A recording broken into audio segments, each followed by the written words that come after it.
ఆలుగడ్డ కుర్మా రెడీ చేస్తున్నాము. దానికోసం ఒక పెద్ద గిన్నె పెట్టుకొని, ఇది కూడా ప్రసాదం కోసం, దేవుడి ప్రసాదం కోసం, అందులో ఉల్లిగడ్డ పచ్చిమిరపకాయలు వేసుకోవాలి. అది కొంచెం లైట్గా కాలిన తర్వాత కోసి పెట్టుకున్న ఆలుగడ్డ బీనీస్కాయ కూడా వేసుకోవాలి. అది కూడా కొంచెం మంచిగా నూనెలో లైట్గా కొంచెం వేగాలి. వేగిన తర్వాత అందులో కొంచెం ఉప్పు, కొంచెం పసుపు వేసుకోవాలి. పసుపు ఇవి వేసి మంచిగా కలుపుకోవాలి. కలిపిన తర్వాత కొంచెం అల్లం వెల్లిపాయ కూడా వేసుకోవాలి.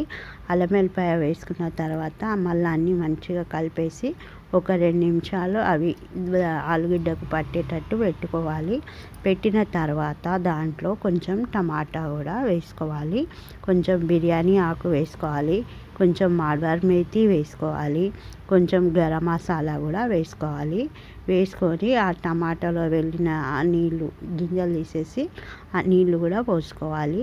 పోసిన తర్వాత కాసేపు మూత పెట్టుకుంటే టమాటా, ఆలుగడ్డ, బీనీస్కాయ అన్నీ మంచిగా మెత్తగా ఉడికిపోతాయి. అవి ఉడికిపోయిన తర్వాత కొంచెం లైట్గా పులుసు వేసుకోవాలి.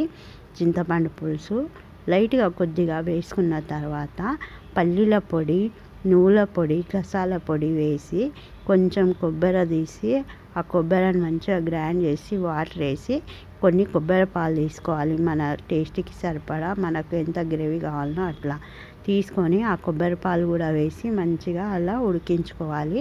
Thanks for watching. మీరు ఒకసారి ట్రై చేయండి. మా ఛానల్ని సబ్స్క్రైబ్ చేయండి. మంచి టేస్టీ ఆలుగడ్డ కుర్మా రెడీ అయిపోయింది.